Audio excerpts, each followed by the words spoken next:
Here's another historic page from the Illini Scrapbook. For the News Gazette, I'm Mike Pearson.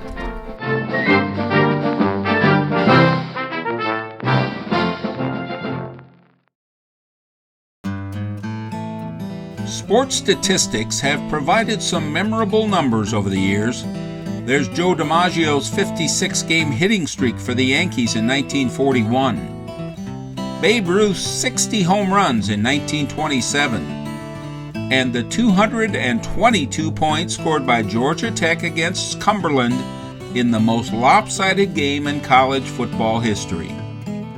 In the sport of basketball, there's the Chicago Bulls' amazing 72 regular season victories during the 1995-96 season, and UCLA's 88-game winning streak that was broken by Notre Dame in 1974. In Illini basketball history, the numbers 53 and 29 might come to mind for Illinois historians, 53 representing the record number of points that Dave Downey scored against Indiana in 1963, and 29 signifying the winning streak that Illinois assembled during the 2004-05 season. But like UCLA, the number 88 is memorable in Illini hoops history also.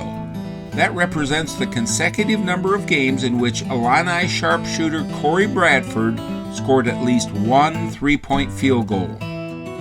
The streak began in Bradford's first game as an Illini against Wake Forest on November 10, 1998. For the next 27 months, Corey's quest continued. He had 25 games with one three-pointer, 23 contests with 2 trays, 17 games with 3 three-pointers, a dozen appearances with 4 makes from beyond the arc, 5 games with 5 three-pointers, and 5 others with 6. And against Wisconsin on February 6, 1999, he drained a career-best 7 long-distance baskets.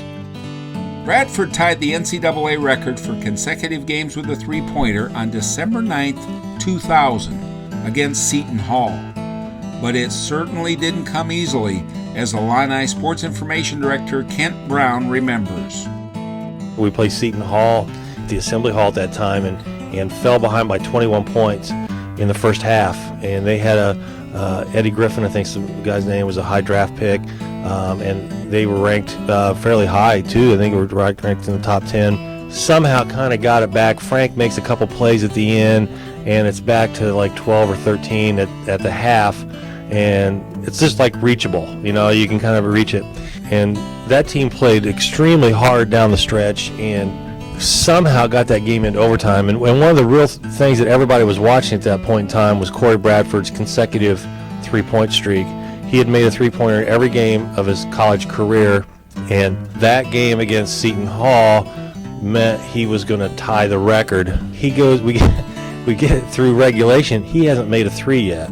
So everybody's aware of it. Everybody in the arena is aware of it. Tight game, and so it's not about getting his 3, it's about trying to just either win or get in overtime.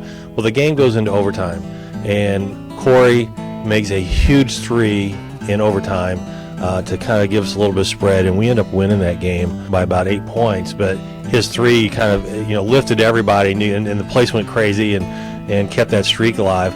Corey never made a big deal out of it. The coaching staff never made a big deal, but everybody was aware of it. It's just one of those things that you hate to see a streak break. You always, like a hitting streak, you just want it to continue, and once he gets it, fine.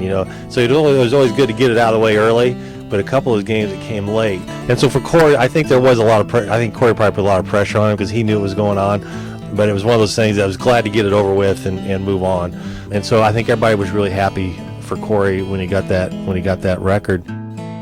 1 week after Illinois' victory over Seton Hall, Bradford became the sole owner of the NCAA record, hitting a pair of three-pointers against 7th-ranked Arizona at the United Center in Chicago.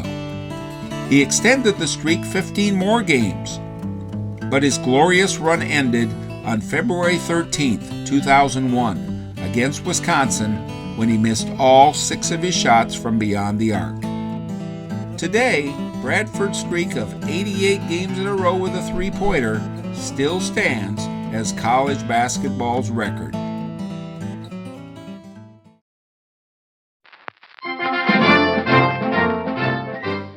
For the News Gazette, this has been another historic page from the Illini Scrapbook.